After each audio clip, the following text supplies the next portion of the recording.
Morning all of you. Class 4th आज हम लोग हिंदी पढ़ेंगे। देखिए मैंने आप लोग को पहले हिंदी का सिलेबस बताया था पार्ट 1 वीडियो में कि आपका कहाँ से आ रहा है। चैप्टर नंबर 1 से चैप्टर 5 तक मैं आप लोग को बता चुकी हूँ। चैप्टर 1 से चैप्टर 5 तक आप लोग का आ रहा है, लेकिन मैं आप लोग को पार्ट 1 में चैप्टर नंबर 2 पढ़ा चुकी थी। ठीक है, आज मैं पार्ट 2 में चैप्टर 3 आप लोग को पढ़ाऊँगी। तो सभी बच्चे मेरे साथ चैप्टर नंबर 3 ओपन करें। ठीक है, चैप्टर नंबर 3 आप लोग का देख लीजिए क्या है। चैप्टर 3 पहले सबसे पहले हम लोग देखते हैं पार्ट कौन सा है हमारा वीडियो का। ये 2 सभी बच्चे डाल लें अपनी अपनी बुक्स पे। पार्ट 2 वीडियो पर डालिए सभी बच्चे पार्ट 2। और देखिए क्या नाम है चैप्टर का, वीर अभिमन्यु। ठीक है, अब चैप्टर को मैं पढ़ रही हूँ, सब बच्चे मेरे साथ अपनी बुक्स ओपन करके चैप्टर को अच्छे से देखें और रीड करते चलें मेरे साथ और समझते चलें। आप इस तरह सोच में क्यों बैठे हैं महाराज? युद्ध के क्या समाचार हैं? 16 वर्ष के अभिमन्यु ने युधिष्ठिर के चरण छूकर पूछा। क्या पूछा अभिमन्यु ने युधिष्ठिर के चरण पूछकर कि आप ऐसे क्यों बैठे हैं? युद्ध के क्या समाचार हैं? समाचार अच्छे नहीं हैं बेटा। उसने क्या जवाब दिया? समाचार अच्छे नहीं हैं, लेकिन तुम क्यों चिंता करते हो? हम लोग तो हैं ही।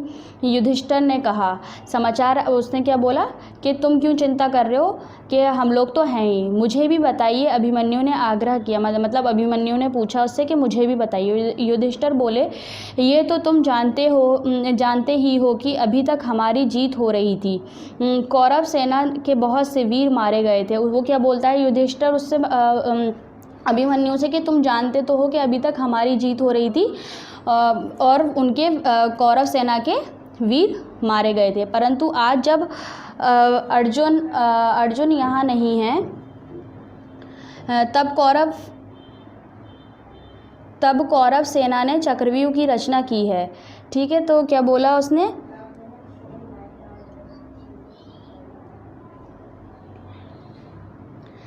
क्या बोलता है कि कौरव सेना ने, अभिमन्यु नहीं है तो कौरव सेना ने क्या की है? चक्रव्यूह की रचना की है।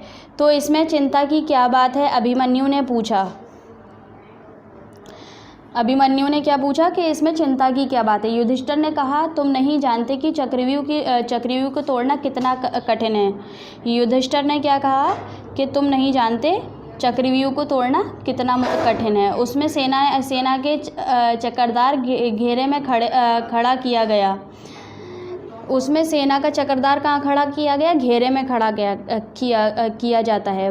वायु में 7 द्वार होते हैं और हर द्वार को तोड़ने की एक विशेष विधि होती है। उसने क्या बोलता है? चक्रव्यूह में 7 वो होते हैं और उसको हर तोड़ने की, 7 को अलग अलग तोड़ने की अलग विधि होती है। हम में से तुम्हारे पिता अर्जुन के अतिरिक्त कोई चक्रव्यूह तोड़ना नहीं जानता। मतलब क्या बोलता है कि तुम्हारे पिता के अलावा हमारी सेना में कोई चक्रव्यूह तोड़ना नहीं जानता है। यदि हम कल चक्रव्यूह की लड़ाई में नहीं जाते तो हमारी हार मानी जाएगी। और बोलता है अगर हम लड़ाई में नहीं जाएंगे चक्रव्यूह की तो क्या माना जाएगा? हमारी हार मानी जाएगी। आप चिंता ना करें, मुझे युद्ध में जाने की आज्ञा दें। वो बोलता है कि आप चिंता मत करिए, मुझे युद्ध में जाने की आज्ञा दिए, मैं चक्रव्यूह तोड़ दूंगा। वो बोलता है कि मैं चक्रव्यूह तोड़ दूंगा। अभिमन्यु ने कहा। युधिष्ठिर बोले तुम चक्रव्यूह तोड़ने की विद्या कब सीखी?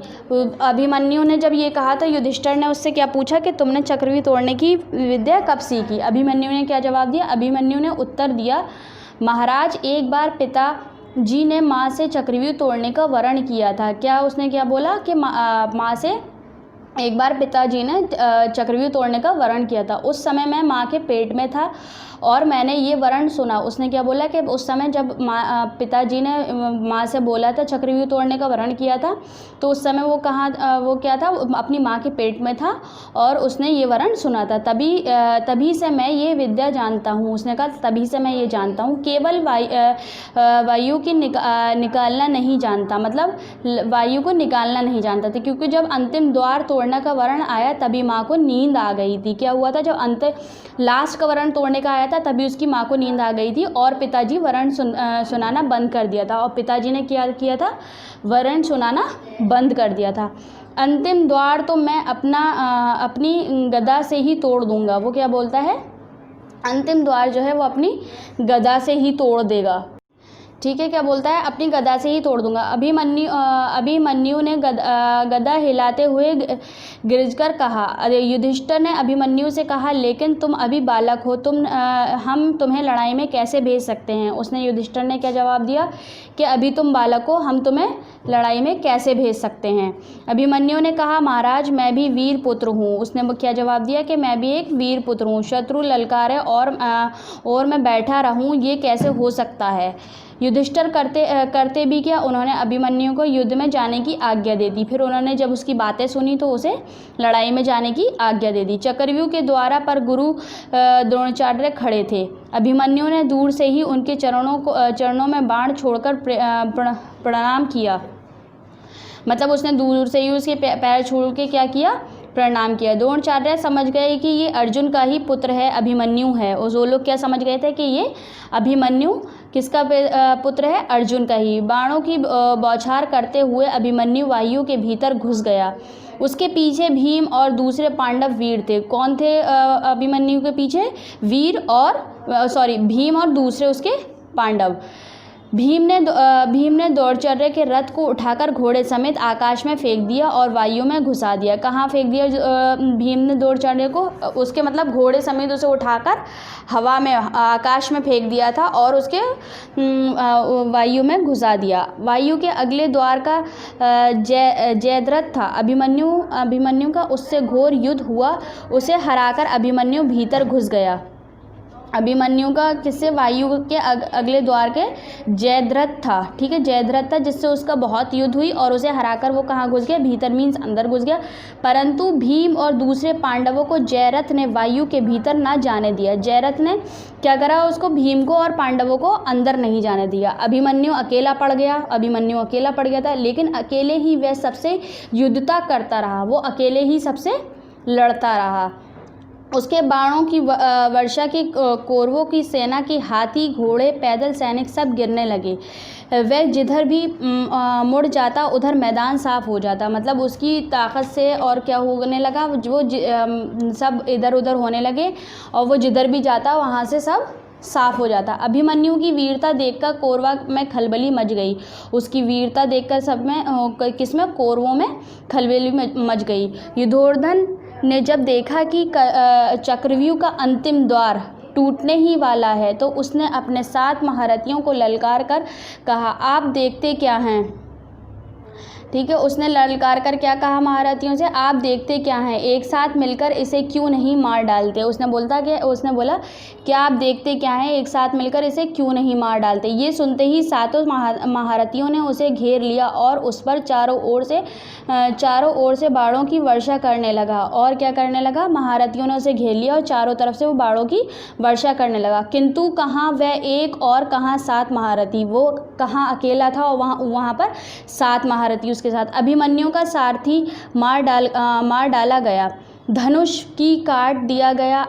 जब उसके पास कोई हथियार नहीं रहा तो वह रथ के पहियों को ही हाथ में लेकर शत्रुओं की झपटा। मतलब जब उसके पास कोई हथियार नहीं रहा तो उसने क्या करा, जो पहिया था उसी से ही उन पर झपटा किया, लेकिन उसका पहिया भी काट डाला गया, वह निहत्या हो गया और बाणों से उसका शरीर छलनी हो गया। मतलब क्या हुआ, उसका वो जो पहिया था वो भी काट डाला। उसके बाद वो क्या हुआ, मगर बगैर हथियार के हो गया। अभिमन्यु ने शत्रुओं को धिक्कारा और द्रोणाचार्य की ओर मुड़कर कहा, गुरुवर आपके रहते हुए ये कैसी लड़ाई हो रही है। अभिमन्यु ने किससे मुड़कर क्या बोला, गुरुवर आपके रहते हुए ये कैसी लड़ाई हो रही है जिसमें निहत्थे पर वार होता है, आप क्यों नहीं बोलते। उसने क्या बोला, जिसपे निहत्थे पर वार होता है, मतलब जिसके पास कोई वो नहीं है हथियार, उस पर वार हो रहा है, आप कुछ बोलते क्यों नहीं है। द्रोणाचार्य कुछ कह ना सका, द्रोणाचार्य कुछ भी नहीं बोला, उनका सिर नीचे हो गया, उन्होंने अपना सिर नीचे कर लिया था। इतने में दुशासन के पुत्र ने पीछे से अभिमन्यु के सर पर गदा मार दी। उसके बाद क्या बोला, दुशासन के पुत्र ने पीछे से अभिमन्यु के सर पर क्या मार दी, गदा मार दी। वह वीर धरती पर गिर पड़ा और फिर कभी ना उठ पाया। उसके बाद क्या हुआ, वो धरती पर गिर पड़ा और उसके बाद वो कभी नहीं उठा। युद्ध में अभिमन्यु को वीर गति प्राप्त हुई। अपने साहस और शौर्य के कारण वह सदा के लिए अमर हो गया। 7 महारथियों से घिर जाने पर भी वह विचलित नहीं हुआ और अकेले उनसे युद्ध करता रहा। उसकी वीरता की कहानी आज भी हमें प्रेरणा प्रदान करती है। मतलब क्या हुआ, उसकी अभिमन्यु की वीरता की कहानी आज भी हमें प्रदान करती है। वो अकेला उनके 7 साथियों से लड़ता रहा, पीछे नहीं हटा, डरा नहीं, अपनी वीरता दिखाता रहा और क्या कहते हैं, उसकी जो आज वीरता की कहानी है हम लोगों को आज भी प्रदान करती है। तो यह आप लोग का चैप्टर कंप्लीट हुआ। अब हम लोग देखिए क्वेश्चन, यह आप लोग के वर्ड मीनिंग हैं, यह आप लोग को बुक में ही लर्न करने हैं। ठीक, यह आप लोग के क्वेश्चन आंसर्स हैं, ये मैं अभी आप लोग को बुक में बताती हूँ और कॉपी में आप लोग को राइट करने हैं, कॉपी में करने हैं क्वेश्चन आंसर। यहाँ आ जाइए अब आप लोग क्वेश्चन नंबर 2 पे। तो रिक्त स्थानों की पूर्ति कीजिए। क्या है, तुम नहीं जानते चक्रव्यूह को तोड़ना है। ठीक है, तोड़ना कितना कठिन है।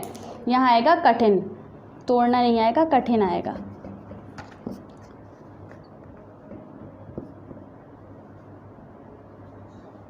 ठीक है, कठिन आएगा। तुम नहीं जानते चक्रव्यूह को तोड़ना कितना कठिन है। ठीक है, युद्ध में अभिमन्यु को वीरगति प्राप्त हुई। ठीक है, वीरगति प्राप्त हुई। कौरवों ने चक्रव्यूह की रचना की है। चक्रव्यूह आएगा यहाँ पर। समाचार अच्छे नहीं हैं बेटा, लेकिन तुम क्यों चिंता करते हो। देख लीजिए सब वीडियो में और लिखते रहिए इसको। पिताजी ने वर्ण सुनाना बंद कर दिया था। पिताजी ने वर्ण सुनाना बंद कर दिया था। ठीक है, आप लोग का लिखा हुआ है। आप क्वेश्चन नंबर 3 पर देखिए क्या है। सही कथन के सामने राइट, गलत कथन के सामने रॉन्ग का चिन्ह लगाएं। दुशासन के पुत्र ने अभिमन्यु के पुत्र के सर पर पीछे से गदा मारी। राइट, मारी थी, जो वो गिर गया था नीचे। पांडवों ने चक्रव्यूह की रचना की थी। नहीं, कौरवों ने की थी। क्रॉस है। अभिमन्यु की वीरता की कहानी आज भी हमें प्रेरणा प्रदान करती है। यस, देती है आज भी उसकी वीरता की कहानी। वायु के अगले द्वार पर जयरथ था। यस, जयी रथ था जिससे वो जीत कर अंदर चला गया था। अभिमन्यु की चक्रव्यूह तोड़ने की पूरी विद्वान का ज्ञान था। पूरी का नहीं था, लास्ट का था, क्योंकि वो उसके माता सो गई थी और उसके पिता ने उसे सुनाना बंद कर दिया था। अब देखिए क्वेश्चन नंबर 4 क्या है। इस कहानी से आपको क्या प्रेरणा शिक्षा मिलती है, ये आपको लिखना है। तो ये आप लोग का होमवर्क रहेगा। ठीक है, ये आप लोग को होमवर्क खुद करना है। अब आ जाइए नीचे मैचिंग पर।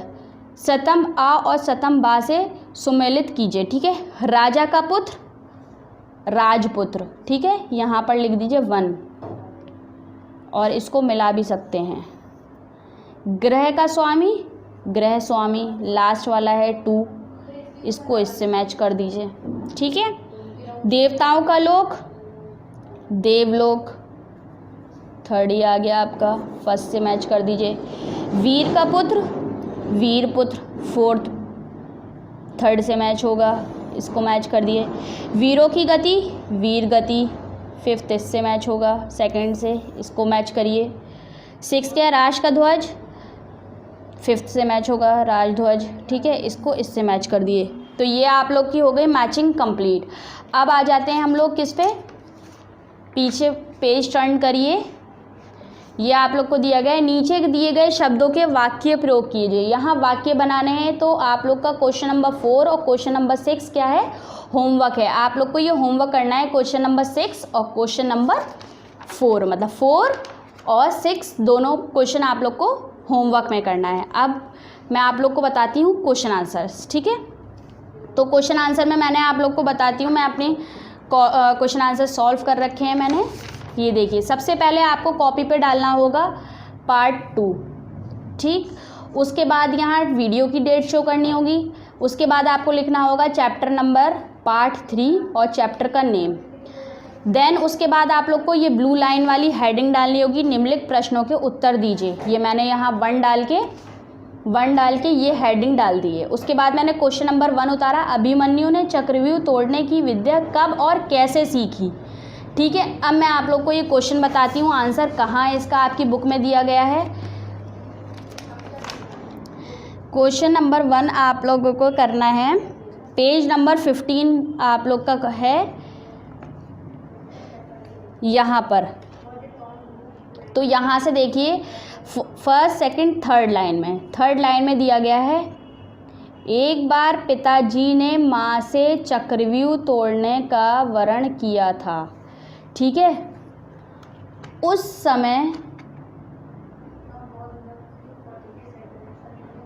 समय मैं माँ के पेट में था और मैंने ये वर्ण सुना, तभी से मैं ये विद्या जानता हूँ। ठीक है, यहाँ तक आपको लिखना है आंसर 1।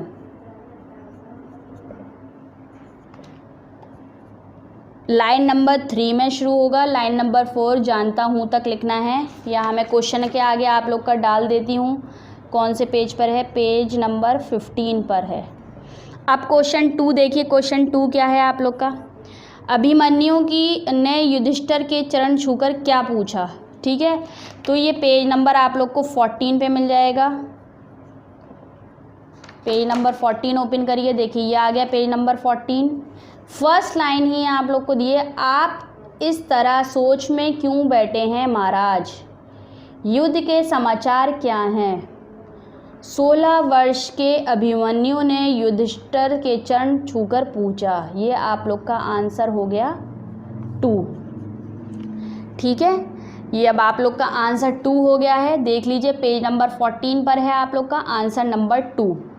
अब ओपन करिए क्वेश्चन नंबर 3, क्या है, भीम ने द्रोणाचार्य के रथ को कहाँ उठाकर फेंका। ये आप लोग को मिल जाएगा पेज नंबर 15 पर।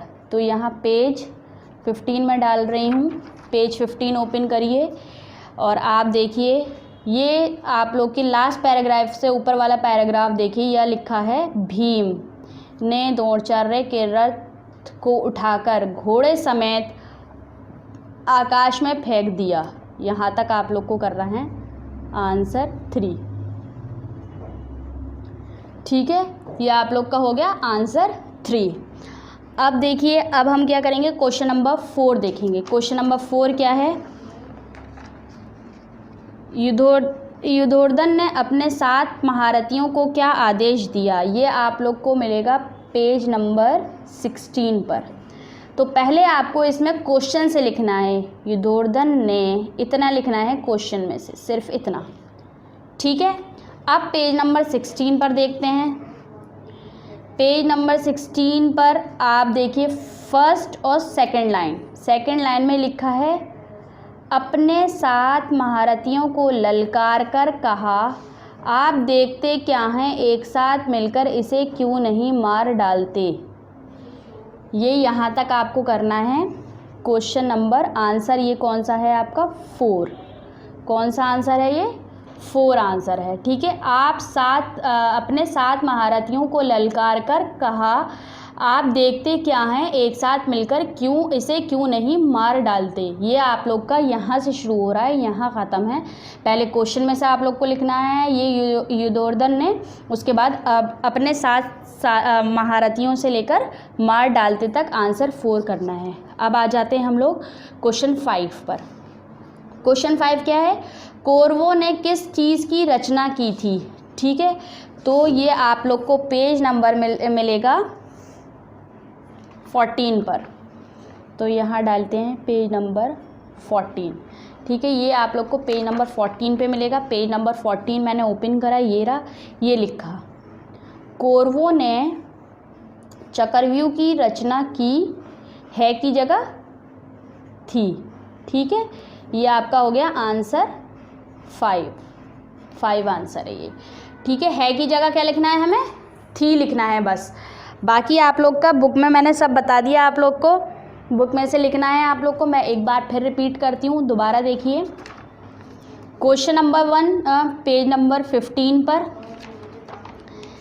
ये दिया गया आपका, एक बार पिताजी ने माँ से चक्रव्यूह तोड़ने का वर्ण किया था। कहाँ तक लिखना है, ये विद्या जानता है। यहाँ तक आप लोग को, ये अंडरलाइन मैंने जितना किया है, ये आपका आंसर 1 है पेज नंबर 15 पर। अब क्वेश्चन नंबर 2 क्या है, अभिमन्यु ने युधिष्ठिर के चरण छूकर क्या पूछा। ये पेज नंबर मैंने आप लोग को क्या बताया, पेज नंबर 14 बताया। तो पेज नंबर 40 ओपन करिए, फर्स्ट लाइन में ही आप लोग को दिया गया है, ये आप इस तरह सोच में क्यों बैठे हैं, ठीक है, यहाँ से लेके छूकर पूछा, यहाँ तक आप लोग को लिखना है। अब क्वेश्चन नंबर 3 क्या है, भीम ने द्रोणाचार्य के रथ को कहाँ उठाकर फेंक दिया, ये पेज नंबर आपको 15 पर मिल जाएगा। पेज नंबर 15 पर देख लीजिए, ये लिखा भीम ने द्रोणाचार्य के रथ को उठाकर घोड़े समेत आकाश में फेंक दिया। ये पेज नंबर 15 पर आप लोग को देख लीजिए, लास्ट लाइन, लास्ट पैराग्राफ से ऊपर लाइन देखिए, यहाँ लिखा हुआ है आंसर 3 डाल दिया है मैंने, ये आपको लिखना है। अब आ जाइए क्वेश्चन नंबर 4 पे। क्वेश्चन नंबर 4 क्या है, दुर्योधन ने अपने 7 महारथियों को क्या आदेश दिया। पेज नंबर 16 पर है, ये पहले क्वेश्चन में से लिखा है दुर्योधन ने, इतना लिखने के बाद फिर लिखेंगे अपने 7 महारथियों को ललकार कर कहा, आप देखते क्या हैं, एक साथ मिलकर इसे क्यों नहीं मार डालते। यहाँ तक लिखना है आंसर नंबर 4, ठीक। अब क्वेश्चन नंबर 5 पे आइए। क्वेश्चन नंबर 5 देखिए, कौरवों ने किस चीज़ की रचना की थी, पेज नंबर 14 पर है। तो पेज नंबर 14 ओपन करिए, यहाँ पर आइए, कौरवों ने चक्रव्यूह की रचना की है, नहीं थी लिखेंगे, यह आपका आंसर 5 हो गया। यह आपके आंसर 5 हो गए। मैंने देखिए कॉपी में ऑलरेडी पहले से किया हुआ है, आप लोग देख लीजिए क्वेश्चन 1, 2, 3, 4 और 5। पहले क्वेश्चन लिखना है, उसके बाद आंसर लिखेंगे। तो जैसे मैंने लिखा है क्लियर साफ एकदम, ऐसे ही आप लोग को लिखना है। हर पेज पर आपको वीडियो वाली डेट शो करनी है। सबसे पहले लिखने से पहले वीडियो डालनी है आप लोग को। पार्ट 2 चल रहा है हमारा वीडियो का। पार्ट कौन सा है आपका, चैप्टर 3 है। चैप्टर का नाम क्या है, वीर अभिमन्यु, ये डालना है। उसके बाद क्वेश्चन नंबर 1 की हेडिंग डालनी है आप लोग को, निम्नलिखित प्रश्नों के उत्तर दीजिए। उसके बाद क्वेश्चन नंबर 1 डालना है, फिर आंसर लिखना है। नेक्स्ट वीडियो में मैं आप लोग को बताऊंगी कि क्या कौन सा चैप्टर पढ़ेंगे। जब तक आप लोग अपनी ये वीडियोस देखकर अपना काम पूरा वर्क कंप्लीट करें, प्रीवियस वर्क भी कंप्लीट रखें और ये भी कंप्लीट करें, पार्ट 1 भी कंप्लीट करें और पार्ट 2 भी वीडियो के कंप्लीट करके रखें। नेक्स्ट वीडियो में पढ़ाएंगे नेक्स्ट चैप्टर। Thank you.